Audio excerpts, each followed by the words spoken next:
Narito na ang inyong hinihintay. Ang programang magpapakita ng di nakikita. Ang nakatago ay ilalabas niya. Yes, yo! Topa Show! Programang maraming ilalantad na mga sorpresa. Yes, yo! Topa Show! At ngayon, narito na po sila. Ang mga kwento niyang ating mapapakinggan. Si Mr. Yes, Yes, Yo, Attorney Ferdy Topacio, kasama si Doc Che Lejano. Yes, yo! Topa Show! Yes, yo! Magandang good morning po sa inyong lahat itong umaga na ito. Ako po inyong lingkod, Doc Chel. Ano sa ngalan po ng Attorney Ferdy Topacio ng Yes, Yes, Yo, Topacio na mapapanood niyo po kami sa Aliw 23, Sky Cable 72. Ganda nga ba yun? TV, ano ba ito? Signal 24, TV Plus 27, For the Box, and then For the Box 25. Tapos, ano ba ba? Ano na yun, di ba? 5? Ayan, no? Tama. Aliw 23. Signal 24. TV Plus 25. And For the Box. Ha? Oh my God! Okay. TV Plus 27. Yun. Channel 24. Tapos For the Box 25. Di ba baliktad? O nga, TV Plus 27. Tapos Sky Cable 72. Hindi, Sky Cable 72. Ayan, o. Alin 23, Sky Cable 72. Signal 24, TV Plus 25, and For the Box 32. 25 na rin? Anak ng tinapa. Sure ka? Oh, nagbago lahat. Sure ka? Ayan o, TV Plus 27. Anyway, what evs? Hanapin nyo na lang ng tinapa. Pero masaya dyan eh. Okay. Bale, next time babasahin ko na lang. Alright, what do we have? Sino mga bungad ngayon dito? Oh. Ba? Raymond T. Ikaw ba yan, Raymond Toledo? No? Eugenio Ravina, Jennifer Ishikawa, Leo, LMX Red Maple Leaf, Berto Bert, Victor Tadeo, Ikeda Janet, aga nila, Stone Trooper, Mark Anthony Perez, Leo, Berto, Mayer Sereno, yun, with Nanay Rosie and Annalena. Noel Sico, sa Riyadh, KSA. AAA 777, 666 viewers. Oh, nabawasan ng isa. Nits Illustre. Padyakerong kulot. Epstein list. Oo nga Epstein list eh. Lumabas na po yung mga nandun. Tumakas si Tom Hanks, Greek citizen na ngayon. Walang extradition treaty with the US. May mga picture siya ron eh. Pagkatapos, sino pa ba? Sino pa ba lumayas? Meron pa mga ibang lumayas na sa Amerika eh, kasi natatakot eh. Tapos, sino pa ba? Ano pa ba nangyari doon? May mga video raw sa dark web na nagsa-circulate. Prominent politician. Alam na. Pedophile list po yun eh. So, wala tayong magagawa dyan. Okay, Kent, para unahin lang natin, matapos natin ito agad. Kunin natin yung yung graphics ko nga, tapal mo na lang sa akin buo, full screen kasi maliit yung data eh. Anyway, ito pong graphics na ito ay mahalaga sapagkat related po ito sa Palawan, COVID-COVIDan. Okay? At siyempre, pinakamahalaga po rito ay dahil po ito sa virus. Paki-full screen na lang, Jen. Maliit kasi masyado eh. Okay, yan po ay graphics ng US candidates and elected officials, yan, yung nasa taas po, calling for the COVID shots to be pulled off the market. Simula po nung nasa leftmost, halos wala, that was November 21, 2023. Okay? Bigla na lang, nag-testify na po kasi si F.U. Fauci, dyan po sa Congress, Special Select Subcommittee po ng US Congress. At, siyempre, lumabas po yung kanyang katarantaduhan, kabalastugan, na marami daw siya hindi maalala na nakaraan 3 taon. Pero yung statistika niya nung college pa siya, more than 40 years ago, naaalala niya specifically and to the exact numbers. So, maniniwala ba kayo na hindi niya maalala yung mga pinaggagawa niyang kabalastugan? Di po ba? Habang hindi na raw naalala niya yung ginawa niya nung college pero hindi niya maalala yung ginawa niya nung COVID-COVIDan. Di ba ang galing? Ano po ang testimony po niya na pinaka-importante? Kinokompleto ko po ito dahil hindi... sige, split screen mo na lang. Okay na yan eh. Kinokompleto ko lang po ito dahil ang topic natin kahapon ay yung betsin tsaka yung ibang mga gamot, di po ba? Okay. Ang pinakauna na napaka-obvious na nakakabwisit na talagang lumalabas ay sinabotahe ang ekonomiya ng hindi lang Amerika kundi buong daigdig ay yung ginawa po nila na inamin nila na wala pong pinagbabatayan, not based on any data, and it just sort of appeared. In other words, yung ginawa po nilang social distancing na 6 na talampakan dapat kayo sa bawat katabi ninyo para hindi kayo mahawa sa Palawan, sa COVID-COVIDan. Ang tagal ko na sinasabi sa inyo eh. Ang study mismo sa China, kung saan nagsimula yan, merong bus, nakasaklob, naka-aircon. Yung katabi mismo nung may daladala ng coronavirus, hindi nahawa. Ang nahawa, 18 feet away. Sa restaurant na may ventilation, yung mesa, 10 sila. Wala ni isang nahawa dun sa mesa. Ang nahawa, yung pinakamalayo na mesa sa restaurant. Yun po ang sinasabi ko noon pa. Maskara, walang mangyayari po dyan. Ang nangyari sa isang closed military school, walang pumasok, walang lumabas, doon lang po nilalagay yung mga bagay, dinidisinfect nila lahat, nagmamaskara sila, nagso-social distancing, kumalat ang Palawan, nag-COVID-COVIDan sila lahat doon. Sarado pong sistema yun. Eskwelahan na militar sa Amerika. Walang nangyari, walang nagawa pagdating po sa COVID-COVIDan. Pagkatapos, ano pa yung lumabas?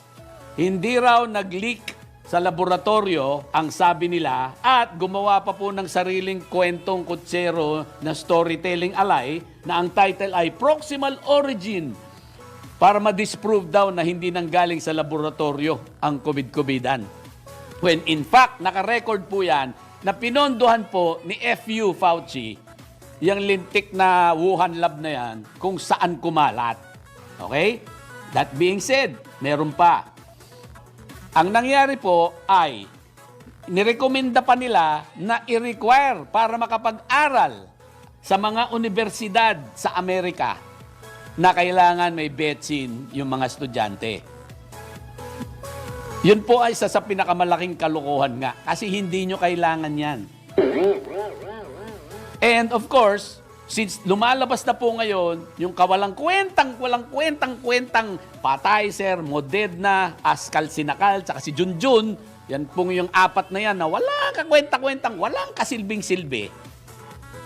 Kahit naman iturukan mo yung matanda, hindi naman masyadong makakatulong yan.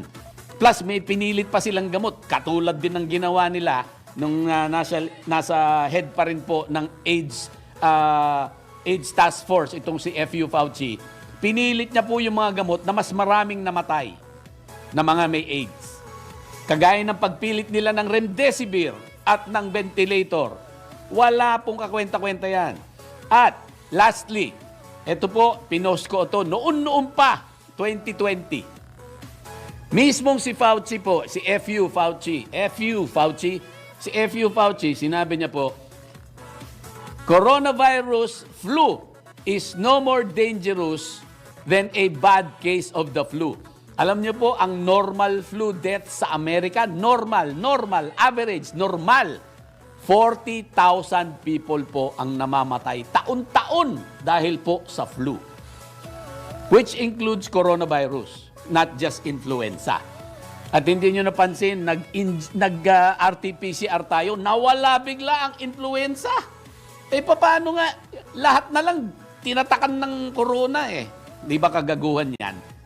Lukuhan po ang ginawa sa atin nakaraang 4 na taon. Dapat po makulong itong mga hayop na to. Tapos, hindi lang po yun, di po ba? Ni-require pa tayo. Lahat po ng mga scientifico, ito yung maganda. Yan, datos po na yan, ang nangyari po noong pa, 2019, 2020 actually, early 2020, nag-issue po ng tinatawag na Great Barrington Declaration. Umabot na po ng ilan? Mahigit 30,000 mga doktor at mga scientifico ang nagsabing walang kwenta ito pong coronavirus sapagkat trangkaso lang yan na sinasabi ko noong early 2020. Sinabi ko na yan, paulit-ulit, bumalik kayo. Wala pong kwenta yan, trangkaso lang yan. Okay? Now, ang nangyayari po, at least, from the time na nag-testify siya, ayan po yung graph, napakasimple. We now have 71 candidates, 59 elected officials, 1 Surgeon General in the US from 26 US states, declaring the COVID shots must be pulled from the market. And they are also pledging not to take donations from Big Pharma. Hindi na sila tatanggap sa Pfizer, sa Moderna, sa Calcinacol, saka sa JJ, sa Janjun. Hindi sila tatawag sa Junjun. Hindi na sila tatanggap ng donasyon. Alam niyo po kasi, ang tawag doon ay lobby money. Pero, in truth and in fact, legalized bribery po yan. Pagsusuhol. Dati po kasi bawal mag-contribute ang mga kumpanya. Ginawa nilang legal. Ngayon yung mga kumpanya nag-hire ng lobby group. Ang lobby group nagbibigay ng pondo sa mga politika para sa kanilang mga kampanya. Ano ang tawag doon? Hindi ba suhol? Okay, napakasimple po no? So lahat po ng nagbibigay sa politiko, essentially, suhol po yan. Kasi kailangan mo bayaran yan one way or the other Either protection or something that you will or will not do para ma-advance po yung mga interest ng mga nagbigay sa inyo ng pera. Dapat po ipagbawal ng pagbigay ng pera sa politiko para matigil po lahat yan Kung gusto mong tumakbo ka, bahala ka sa buhay mo. Pero pag meron kami nakita na hindi mo naman kaya, marami kang pera na ginagastos, ikaw mismo hindi mo kaya, dapat disqualified ka na kaagad.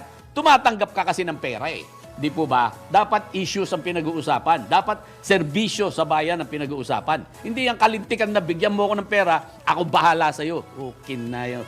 Okay. And with that, punta naman tayo sa something a little more current. Actually, current yun kasi kakatapos lang po yung kakatapos lang po ng investigation kay Fauci. 14 hours po yun. 2 days siya grinil. At lumabas po, ang dami niya nakakalimutan. Pero nung tanong siya ng statistics sa basketball, memorize niya lahat. Di ba? Ang galingin. Okay. Ano maganda pa nating dapat tingnan dyan? Yung mga pinaka-proximal, yung nangyari po sa Baguio. Ngayon, siyempre, marami sa atin natatakot. Di ba? Ba't ka naman hindi matatakot? Ay, yung tubig na iniinom mo, pwede kang mamatay. Ang diarrhea po kasi, pag hindi nyo naagapan yan, madidehydrate kayo. Pag na-dehydrate katawan nyo, wala ng tubig, matutuyo ka. Ano ba nangyayari pag tagtuyot? Yung di ba? Nagda-dry up, tapos mamatay. Masama yan. So, sa Baguio, mahigit 2,000 na raw po ang nagda-diarrhea. Sabi po nila, ganun na nga, Sabi nila, bumababa na raw yung statistics, kumunti na lang yung may diarrhea. However, eto naman po, in general, para lang mapagsanggalan natin ang sarili natin, may pagtanggol natin na hindi tayo magkaroon ng diarrhea. Okay. Napakasimple po na pwede natin gawin. Siyempre, sinasabi nila filtering. Actually, kulang po yan. HEPA filter, maybe, mas better. Tapos, at the same time, ang mas maganda po, kagaya nung ginagamit nung pinagbibilhan ko po ng aking tubig, kasi nga, wala kang choice Huwag mo iinumin yung tap water unless absolutely necessary. Kasi you can never tell. Yung tubig pa kasi namin, naiinitan. Yung tubig namin, mayroong tangke, napupunta po sa roof deck, naiinitan po yun araw-araw. Kaya, mas confident ako na medyo malinis yun. Kasi that's one way. Ang tawag po doon ay solar disinfection. Ang pinakamaganda pong paraan para magkaroon ng solar disinfection ay lagay nyo sa transparent na bote. Actually, ginawa na po yung experiment sa Africa at napaka-successful. Pati sa Australia po, sa mga yung mga walang masyadong access, nilalagay po nila sa basyo ng soft drinks na malalaki, mga 2 litros, kahit maliit, okay lang. Nilalagay po yung tubig na obviously clear. Medyo malinis din naman, wag naman yung putik-putik. Kung may putik-putik, i-filter nyo naman ng konti. Pwede kayong gumamit ng coffee filter. O kaya, kung wala talaga, katsa. Okay? Tela or whatever. Basta matanggal po. And after that, kung meron pa rin konting particles, let it stand. Kumbaga, itindig nyo muna yung bote. Pag may nakita kayo lulubog-lubog, iiwan nyo ron for about 1 hour, 2 hours. If possible, 1 whole day. Para bumagsak na po yung mga particulate matter. And then, isalin nyo na dahan-dahan, decanting ang tawag po doon, dahan-dahan para matanggal, maiwan yung mga solid particles po sa baba. Okay? And after that, doon nyo po iso-solar disinfection, which is, ilalagay nyo lang po sa bubong Whether galvanized, better kung itim kasi mas mainit po kung itim yung background. Ano? Pero kung galvanized na walang pintura, okay rin kasi nagre-reflect yung sunlight. Okay? Iiwan nyo yon for at least 6 hours na tuloy-tuloy po yung araw. Iwan nyo sa bubungan. Yung sa amin po kasi 24/7 nakaiwan sa bubong yun eh. Kaya lang pag medyo maulap, kailangan at least 2 days nyo iiwan. Mainit pa rin naman po kasi. Ang proof po niyan ay dati akala namin since overcast, kami nagbabad po sa labas ng bahay ng kaibigan ko. Kasi nga overcast, sarap-sarap no? Alam mo nangyari, nangitim din po kami. So yun po ang indication na kahit overcast, meron din pong init na bumababa. And ang nangyayari po dyan kasi is, yung nagiging umiinit po kasi yung laman ng loob ng bote. Kaya lang, syempre, we're going back to the thing na sinabi natin na may pollution din pala ng micro or nanoplastics dun sa mga plastic na basyo ng mga soft drinks na malalaki. Meron din nga pong ganun. Pero because hinugasan mo na nga, dinikant mo pa, pagkatapos painitan mo, nagkakaroon po ng pagkakataon para medyo nabawasan naman yung mikrobyo. Yun ang pinaka-importante para hindi kayo ma-diarrhea or kung ano man sakit na dala-dala. May Campylobacter, may E. coli, may Shigellosis, pagkatapos mayroon ka Shigella, tapos ano ba isa? Campylobacter, ayun, marami pong bacteria dyan. Tapos may mga virus pa. Pag nainitan, nawawala. And in fact, kahit yung coronavirus, pag medyo, kunyari, syempre saboy, nasaboy ng laway. May coronavirus yun, may palawan. Pagtapon po noon, it cannot survive more than 2 hours na hindi siya nababalot o natatakpan ng tubig. So, yun ang protection niya. At ang sabi rito nga, nakakatawa, dapat tanggalin yung particulate matter kasi kung medyo malabo yung tubig at meron din mga laman na kung ano-ano, parang nagiging payong yun at waiting shed ng mga mikrobyo para atakihin ka. Kasi hindi siya naarawan Hindi po ba? Itaklob siya. Kumbaga, nakaganyan niya. Safe ako, safe. Di mangingitim yung bumbunan ko. Ako lang nga walang choice kasi alam niyo na, AIDS na yan Anit is definitely showing. AIDS. Di ba? AIDS. Anit is definitely showing. Tama. Okay? So, yun po, pinakasimple at pinakamura. The other thing is, pwede nyo naman pakuluan. And I would also recommend, for example, na meron pang isa okay. So, obvious na yung pinakukuluan. Ang sabi nga rito, 1 minute lang. But, I would definitely recommend more than that. In fact, ang gusto ko pa nga po, 15 minutes Pero acceptable na raw po ang 1 minute. I don't agree. I agree mga 5 minutes at least bare minimum. I-timingan nyo yung pinakukuluan yung tubig pag simula po ng kumukulo na talaga. Yung kumukulo as in. Or kung may thermometer kayo, tingnan nyo kung 100 degrees na po yan. Kasi po pag mataas yung elevation, mas mabilis actually mag-boil. Pag below sea level, mas matagal kasi yung pressure nga po Boiling is essentially nagiging steam po yan, nagiging gaseous from the liquid phase. Pag mas malakas yung pressure, siyempre mas mas madali siyang kumulo. So you will require less time. That's why tatagalan mo po yung pag-boil mo. Ngayon, on average, sabihin na natin pinaka-konti is 5 minutes. If you can boil it for 15, all the better. Now, the other thing that you can do is pwede kayong gumamit ng Clorox. Tingnan nyo po yung concentration ng Clorox. 5 to 9% or 1%. Okay, for 1%, yun na rin po pinakamura. 1% Clorox, Sodium hypochlorite. Titingnan nyo po yun. Ang ilalagay nyo, mas maganda po gamitin natin litro or quart. So let's say litro na lang gamitin natin. Essentially, 1/8 teaspoon ang ilalagay nyo sa 1 litro. Pero since nasa bahay naman tayo, normally, malamang galon yan. Di po ba? And more common is 5 gallons. Di po ba yung tinatawag nilang may gripo o yung bilog na lalagyan? 5 gallons po yun. So kung 5 gallons, ang ilalagay nyo essentially is 2.5 teaspoons. So 2 to 2.5 teaspoons. Tama? Okay. Bumili rin po kayo. Mura lang naman yung teaspoon dyan. Yung plastic, mong talaga sa labas ng palengke. Magkano lang yan? Wala pa siguro 100 yan Yung measuring spoons, kumuha po kayo noon para at least accurate. So, sa 5 galon, yung bilog o yung may gripo na kwadrado, yung 4 kantos ba yun? Hindi, 4 kantos, iniinom yun. May alak yun So, yung may gripo na lang. Okay, 2.5 kutsarita ng Clorox ang nilalagay doon. Napakakunti lang po nun. At iwanan nyo po ng kalahating oras.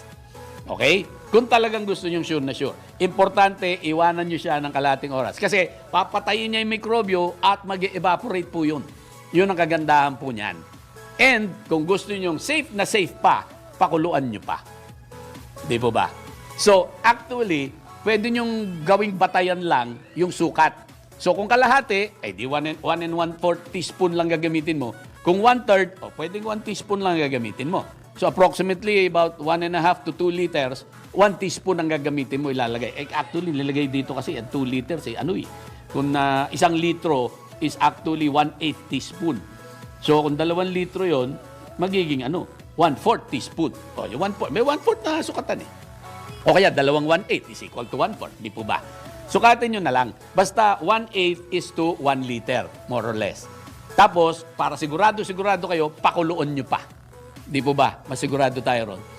Tapos, syempre, i-decant nyo na nga para kung may particulate matter ay mabawasan. So, yan po ang pinaka-effective at pinakamura na paraan.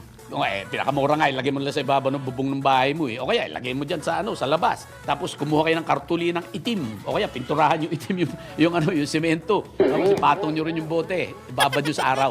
Kailangan babad po, ha? Para uminit at maubos yung mga mikrobyo dun. Di ba? Pinakuluan mo Yun ang pinaka-importante po. So, that is our health advice for today, lalong-lalo po, not just dyan po sa mga taga-Baguio. Kasi nangyari na po rin sa amin yun, na biglang medyo brown yung mga tubo namin. Plus, ang nagiging problema po ron, nakikita nyo na medyo may dumi yung mga tubo nyo when, pag pinagawa kasi yan, pinapatay po yung main Pag pinatay po yung main na barbula, wala pong lalabas. Pero magsesettle po lahat ng mga particulate matter doon, yung mga dumi-dumi na nandun mismo sa tubig. Ang nangyari po sa amin, nung binuksan na, di syempre, diretso na sa banyo, maghuhugas na ng mga kamay yan, mag-iipon na ng tubig, baka mawala uli. So, ano nangyari? Nabara po yung aming mga banyo. Halos lahat po ng banyo dun sa buong complex namin na 64 units, humina yung tubig sa banyo. Kasi dun unang sumirit yung dumi-dumi na nanggaling po dun sa mga tubo. Hindi naman po lason yun. Kasi may iron filings. Tapos, yun po yung kadalasan yung mga nanggagaling sa pipes. Kaya maganda nga po yung copper piping, pero mas mahal. Tapos yung mga plastic, medyo mas mahal din yun. Pero as we know, yung plastic, nagsished din po yan ng micro at nanoplastic. So, you just bear with whatever it is na kaya mong i-bear. Yes, yes, yo! Topacio! Si Mr. Yes, Yes, Yo, Attorney Ferdy Topacio, kasama si Doc Che Lejano. Yes, yes, yo! Topacio! Yes, yes, yo! Nagbabalik po. Yes, yes, yo! So, at nandito tayo sa bahagi ng programang tinaguri ang... Pakita mo ang tweet mo! Pakita mo ang tweet mo! Pakita mo ang tweet mo! Pakita mo tweet mo, uy. Okay, unahin natin batiin ang ating mga YouTubers, ang ating mga ihiling sa YouTube. Kaya kanina na unang bungad si Raymond T, Eugenia Ravina, Jennifer Ishikawa, Leo, LMX Red Maple Leaf, Berto, Bert Victor Tadeo, Stone Trooper, Mark Anthony Perez, Janice Ikeda, Janet, Jennifer Ishikawa, Nanla, nakalimutan. Actually, hindi ko nakalimutan, nagbago na yung channels. Dati may 32 tsaka may 27, ngayon wala na. Yun ang problema ko. So, mamaya babasahin ko na mabuti. Tapos, labas mo nga, Bam, para makita ko rito. Ano nga ba yung mga channel natin? Tapos, Mayer Sereño with Nanay Rosie and Annalina. Ayan, Aliw 23, Sky Cable 72. Meron kasi dapat 27, which is, yung 24, siningit na yun Pagkatapos, TV Plus 27, For the Box 27, dati 32 yun. Kaya doon ako naguluhan kasi yung For the Box dapat 32. Kasi Aliw 23, For the Box 32. Ngayon, naging 27. Naging 25. Okay? Yung TV Plus 27 kasi Sky Cable 72. 69 po yun magbaliktaran. Yung Signal 24, matagal na yan. Ang ginagawa ko ngayon, 23, 24, 25, 27. So, nagbabago yung mga For the Box 25, TV Plus 27. So, magkasunod pa rin sila. Sumingit lang yung signal.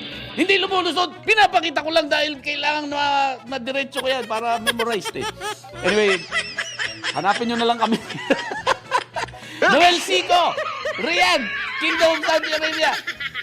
AAA 777, Padjakkerong Kulot. Leila Nitzilustre, Rufino Lagrimas, TGIF, happy Friday everybody. Malot, blissful morning. Hayop si Tom Hanks, 13 anyos, inasawa. Wala namang ganyan. Bagay, hindi ko naman inasawa yun eh. Naging girlfriend ko lang. Hindi ko alam na 13, galing pumorma eh. Tsaka mature na yung utak eh. Albo! Ayos na ayos lagi. Hindi pa ako kalbo nun. Hindi pa ako nagpapakalbo. Actually, may buhok yan eh. Ayoko lang patubuin eh. Yung kaibigan ko, pareho kami age kasi pinanganak kami the same day, November 13, 1959. Tapos, yung sa kanya, nakaano pa siya. Meron pa siyang mullet. Ponytail na lalaki. Tapos yung buhok niya, the usual, funny face. Funny face ng funny face. Oo nga, funny face ng funny face. So, funny face. So, meron buhok yan. Ayoko lang patubuin. Pero meron daw pinapahid dyan o iniinom na magiging itim ulit tapos dadami. Ewan ko lang. So, makikita natin pag medyo pumutok yung negosyo. Baka next week. Jennifer Sagawa, Prime Ribs, YBR. Gandang morning sa lahat ng televiewers. Jim Pare! Totoo ba yung, lumalabas, totoo yung video ng pandemic? Noon pa naman totoo yan. Lahat po ng conspiracy theory, wala na pong kwenta ngayon. Kasi hindi na theory, talagang factual na po yung mga conspiracy theory. Alam nyo, invention po ng CIA yan, Central Intelligence Agency. Kapag hindi nila gusto yung lumalabas ng mga bali-balita kung ano-anong naririnig nila sa media at sa internet, nililabel kayong conspiracy theorist. At naging negative connotation yun. Pero in truth and in fact, they are truths and facts. Di ba? Harold Del Rosario, buhay na ba yung COVID-COVIDan? Siyempre, pera yan para sa DOH. Genkuro Shuriken, you are here again. Prime reason talaga, experimental yung vaccine. Hindi ako nagpaturok. Tama yun. Pero kung gusto nyo po talaga magpaturok, wag lang dun sa Pfizer, Ascal-Sinakal, Moderna, tsaka kay Junjun. Wag lang dun sa 4 na yon. Pinakamaganda po is actually Sputnik V. Yan po ang pinakamagandang vaccine. Sputnik V. Number 2, Sinopharm. Number 3, Sinovac. Oh, yeah. That's it, baby. Okay? Wag po yung modified RNA. Kalokohan po yan. Papatayin kayo niyan. Bibigyan kayo ng sari-sari, mga sakit, mga adverse effect. Christian Carlo M. Villaraza. Alvibal. Sabi pa nga ni Genkuro Shuriken, gumagamit siya aqua flask. Tapos stainless steel bottle daw yon. Actually, may nag-mention din dito Teka, dapat po ginagamit nyo sa refrigerator nyo, wag po yung mga plastic na lalagyanan ng basyo ng tubig. O kaya yung mga soft drinks. Ang gamitin nyo po, glass. Yung mga, alam niyo na yung mga mumurahing wine, di ba? May flask na malaking butas, o kaya bote na, basta glass ang gamitin nyo. Rather than plastic. Dennis Magat, pa-PH, ano ba to? Kailan po comeback ng Atty. Gasolito? Next week yan. From Little Baguio, San Juan, kapitbahay ko. Alan Dave Mariano, ako'y Little Baguio Gardens na nga. Siya, Little Baguio pa rin siguro. Ako'y nasa kanto ako ng Jacinto, tsaka Ibanez. Hindi yung G-liner, yung sa kabila. Shaggy hairstyle. Tama yan. Shagilid lang tumutubo sabi ni Leo. Okay, Del Kayabyab. Pero po, ang dami po na deads. Marami nga. Milyones yan. Oo. Kagaguhan nila. Murder rin. Ginawa nila sa mga tao. Pinagpilitan nila yung kanilang gusto. Para lang kumita yung mga lintik na mga yan. Nang tinapa. Okay. Punta naman tayo sa ating mga X-rated, mga anak ng tinapa ng mga tinapakers dito sa dating Twitter. Sa X. Teka. Meron pa naman na dyan. Reynaldo Medel, Jusel Ronnie Arceo, Vic ng Bustos, Richard Ruiz, Raven, Nevermore. Uy, Nika Madrid. Buhay pa nga si Nika Madrid. Ang ganda pa rin. Ferdinand Peran. Actually, si Nika Madrid po, kung makikita niyo, ayan, si Nika Madrid. Ang kahawig po niyan is yung 13 anyos. Ganyan din pumorma, kamukhang kamukha. Joel Raimundo, ganun din yung katawan. Raven Nevermore, tapos Imelda Raimundo, and of course, bagit na natin si Vic ng Bustos. Ferdinand Peran, Remsky Eswar, Rose Pablo, George Cruz, AAPA.61471, George, Happy Pepe, Richard Ruiz, Day Martin, Martin, yeah. Andres Juan Abella, Strauss Fernandez, 3 and 50, Makapili Ultraman, Alim Ape Polinario, Makapili Ultraman, diyan ba yan? Diyan na siya, Little Boy, Andres, Adrian RLT, Chris V, JC Co, Norbert Benoli 1. Maraming salamat sa inyo lahat sa inyong pagtakilig. You're so kind to animals. At meron pa tayong 4 na minuto. Ang gusto kong tirahin dito, hindi po yung iniitit. I-congratulate natin ang ating Department of Education. Bakit po? Finally, hindi lang haka-haka, sali-salita. Magsisimula na po actually today ang tinatawag po nilang Catch-Up Fridays. Hindi po catch-up na pula na nilalagay sa hamburger at hotdog or itlog. Catch-up, ibig sabihin humabol. Iba yung ketchup, iba yung catch-up. Yung catch-up na habol mo, baby. Nahabol mo, catch-up. Okay? Bakit po catch-up? Dahil po nga, dun sa ginawang pag-aaral na anak ng tinapa, tayo po ay kulelat, kaya nakakabuisit. Yan pong International PISA, International Student Assessment Program. Anak ng tinapa yan. Hindi ka ba nabibuisit nun na yung mga estudyante kulelat? Nakakahiya. Nantokwa naman. Ano? Di ba? Nakakainis. So, yung Catch-Up Fridays po, ang gagawin nila, kasama po rito yung programang tinatawag nilang DEAR, DEAR. Ang ibig sabihin po ng DEAR ay drop everything and read. Ibig sabihin magbasa. Naknantin naman, kulelat tayo sa reading, sa writing, reading, math, and science. Alam niyo po ang dapat gawin din natin dyan? Standardize po yung kailangan nilang malaman based on their grade level. Tapos yun po ang gawin. Ang problema, meron naman sigurong sumulsul dyan at lalong lumalabo kasi isasama pa yung mga sari-sari, mga nation building, mga kung ano-ano pa. Magbasa na lang kayo. Turuan nyo ng math, tapos gawin yung interesado at interesante yung tinuturo nyo sa siyensya. Tama. Anak ng tinapa. Nakakahiya tayo eh.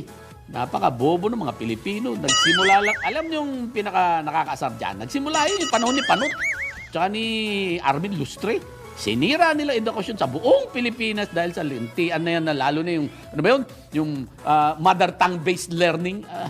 Anak na tinapa. Ang ganda-ganda na nga ng ekonomiya natin. Example dyan, nag-improve po ang economy natin. Napakaganda ng ekonomiya natin. Kiniingitan tayo nun. Bakit?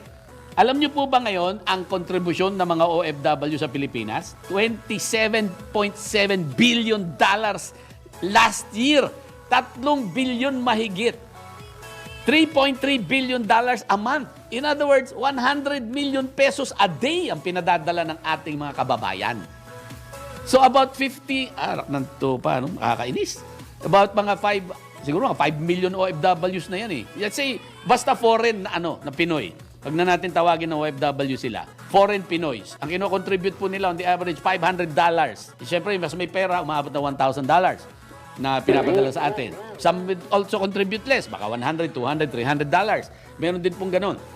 Pero, ang total po is around 3.3, ay nako, nakatakot, di ba? $100 million a day. Ganun po kalaki. Hindi ba? Or is that a month? 27 billion eh. Divided by 12. O di 2 plus billion, di ba? Divide by 12, 2 plus billion a month. Almost 3. Approximately 3 yan. 3 billion a month. Anak ng tinapa.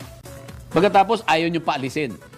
So, essentially, kung yung mga kabataan natin na future na magtatrabaho abroad, kita nyo na lang guys sa Taiwan eh. Imagine, ordinary factory worker, 50 mil ang sweldo. Oh, $1,000 po yun. Factory worker. Bakit ayaw mong matuto ng English yan para makapag-communicate doon sa mga Taiwanese? Pwede naman matuto rin ng Taiwanese.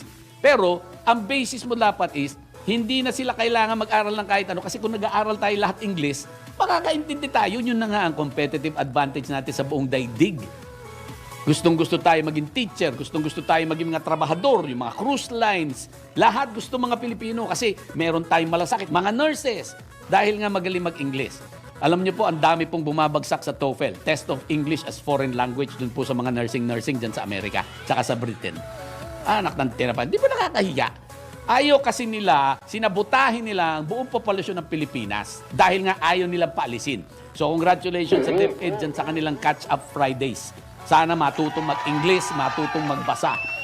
Si Mr. Yes Yes Yo, Attorney Ferdy Topacio, kasama si Doc Che Lejano.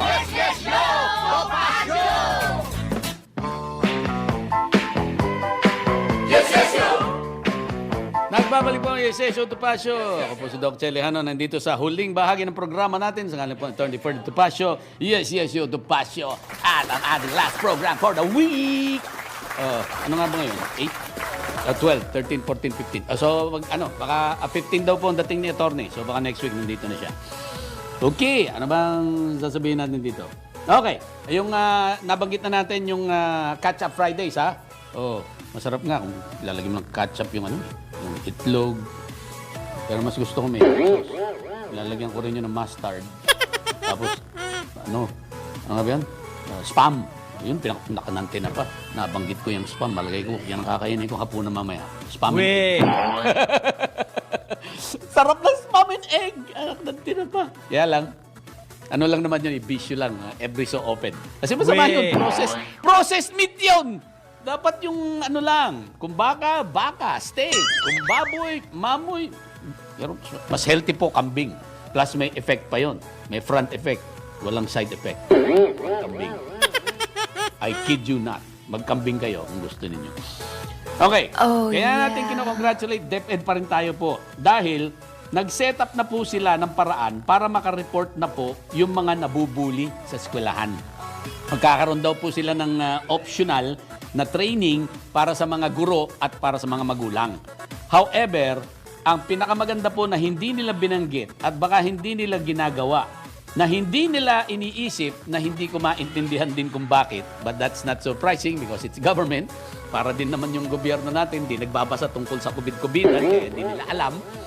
Naalala nyo, noong 2020, tinanong ko dun sa Task Force on COVID, hindi po, bakit hindi po yata updated sa informasyon tungkol sa COVID ang inyong mga ginagawa? Sabi nila, hindi po, meron kami eksperto para dyan eh. Sabi ko, so yung eksperto pala hindi nagbabasa. Okay, yun na. Can't say anything. That's it din. Nang tayo magagawa ron.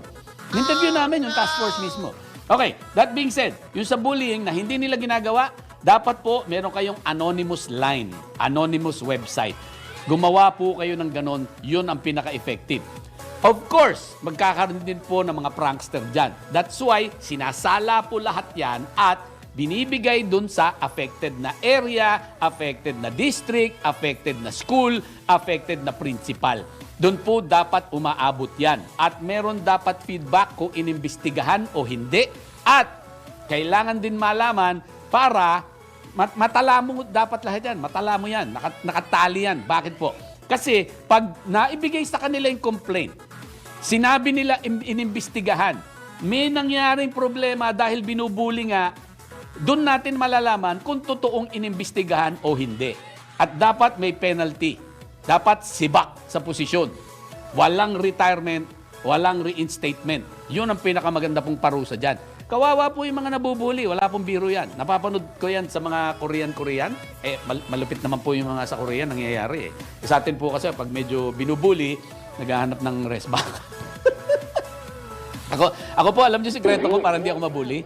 Pag medyo nahalata akong binubuli lang ako, pok. Tapos, ulit ka? Tapos na. Hindi sampal, talaga diretso suntok. Pagkatapos marami na naman sila. Ang gagawin mo naman nun, sige, pagulpi ka ng konti, and then after that, piliin mo yung pinakamaliit. Yun ang tirahin. Loko, nagbibiro po kami sa ganyan, pero totoo po yan. Wag lang siyempre baril at saksakan, ha? Walang ganunan. Suntukan lang, okay lang. Minsan naman, mag-aamonan kayo, doon kayo sa CR. Okay yun. Pero ang pinakamaganda po is pagkausap mo mga foreigner. Kasi pagkatapos nyo magbugbugan, kung sino panalo, umamin yung isa, tapos na yun. Pero ngayon, syempre, medyo malupit na yung mga tao. Walang paggalang eh. Wala nang gentleman na agreement, na wala na rin gentleman. Gulangan na po talaga yung buhay natin, kaya nagbago na mundo. Sayang, Okay, ano ang kalagahan po ng hotline na anonymous? Mari-report po lahat yan. Dapat may anonymous hotline. So dapat, encourage nila na mag-report yung mga nabubuli. And of course, wala tayong magagawa kung hindi tutulungan ng kanilang sariling mga magulang. Yung hindi mo paniniwalaan yung bata, matamlay yung bata, may mga pasa-pasa. That's why maganda rin po, talagang maging magulang kayo sa inyong mga anak. Huwag po kayo kagaya ng politiko na magulang pagdating sa pera. Napakagulang ng mga yan. Kayo naman, magulang. You are parents to your children. Dapat nga, kung may krimen na gawin ng bata, ang mananagot kasama dapat yung magulang. Eh, nangyayari po niya, yung magulang kakausapin, tapos babayaran na lang yung mga pulis, tsaka yung mga piskal. Wala nang demandahan. Tapos yung biktima, babayaran na lang. Eh, ganun po nangyayari. Binibili po yung dangal ng tao. Yun po ang sad reality ng lipunan natin. Pera-pera ang nagaharian. Yun ang problema. Pero, siyempre, nakakapanghinayang. Dahil kung gusto nating umudlad, kailangan talaga gumastos tayo. Alam niyo po kung gaano kalupit ang edukasyon. Example, nabanggit ko na nga yung Korea, no? When in fact, actually, i-recommend ko sa inyo, panuorin niyo po yung Universe Ticket. Napakaganda rin po, may drama, may comedy, ang gaganda ng tugtog, ang gaganda ng mga chicks. Kasi 14 hanggang 18, pero pinakamatanda yata, meron din silang 22, 23, 25, 28. Pero karamihan po nun, under 18. Kasi nga po, naghahanap sila ng group na gagawin nilang idol, 8. Alam niyo po kung bakit dapat natin panoorin? Sapagkat may 2 Pinay na napakagaling at napakaganda. Ang gaganda pong Pinay, hindi nyo kalain, napaka-cute na dal. Eh tapos meron din Haponesa ron, parang anime dal po yung itsura ng Haponesa. Ang nakakapagtaka rin po, makikita nyo kadalasan, dahil nga sa Korea, napakaganda ng mga muka. Pero pag nag-zoom out, makita nyo yung legs, Diyos ko. Medyo picky yung iba sakang, yung iba brace po yung itsura eh. Hindi lang kagaya nung paborito nating artista na inalaska ni Perdi na parenthesis yung legs. Hindi po ganun kasakang. Ang pangit po nung legs eh. Sayang. Napakaganda ng mga mukha. Tapos talentado pa talaga. Very talented sila. Tsaka ma-appreciate nyo dahil napakagaling nung Pinay doon. Si Elisa Alicia yung pangalan niya rin eh. Parmisano. Ayun, Alicia Parmisano. Yung isa naman si Jelly Danka. Napakagaling. Yung Alicia, napakagaling din mag-English. Si Jelly, well, passable, but she's not that fluent na mabilis magsalita. Tapos, modelo po. Maliliit lang po sila, 5'5" lang. Tapos, ang gaganda po talaga, grabe. Tsaka napaka-sexy pa. Talon-talon nila yung mga nandun. Napakagaling kumanta. Well, anyway, yung isa pang kalaban niya ron, interesting dahil may drama-drama. Maganda po yung reality show na yun. Available po sa VIU. I-download nyo po yun kasi libre yun. Hindi lang kayo makakapag-download na marami, pero marami kayong mapapanood na libre. Problema lang, syempre, may commercial eh. Okay. Ang isa natin hindi ma-avoid ay kailangan gastusan nga, as I said, yung education. Alam nyo pong ginagastos sa Korea para lamang sa after-school education. Kasi gigising yung mga yan, pupunta sa eskwela, 7 to 3. Magre-rest o magme-merienda ng konti, diretso sa academy para sila ay mag-aral pa. Ang tawag doon ay hagwon. Sa mga agon, yung mga private academy, tutoring po yun, extra. Ang ginagastos po, alam nyo kung magkano? 14 billion US dollars ang ginagastos ng Korea. 14 na bilyong dolyar para sa mga after-school tutoring po ng kanilang mga anak. Dahil po sa kanila, kung ano ranking mo doon sa kanilang yung exam po nila ron, parang yung NCEE natin, dapat ibalik po rin natin yun eh. Yung NCEE, mabigage natin yung progress ng ating mga kabataan sa kanilang pag-aaral. Sa kanila, ang depende ko ano rank mo doon sa kanilang nationwide educational exam, doon po kayo malalaman kung saan kayong college makakapasok. Life and death po sa kanila yan. You have a better life in a better educational institution kahit mahal. So imagine, 14 billion dollars ang ginagastos para sa tutoring. Okay, yan po nagwawakas ang ating programa para sa linggong ito. Happy birthday, Only Navarro ng DWIC Dagupan. At ang tabayanan ng susunod ng programang Balitang Bayan with Jelly Mendez. Jelly Mendez talaga? Anak natin na pa, no? Okay, mag-iwan po kami sa inyo ng isang bagay na susubin sa inyong paglanasa! Kikitil sa inyong pagkakasala! Titimo sa inyong kaisipan na!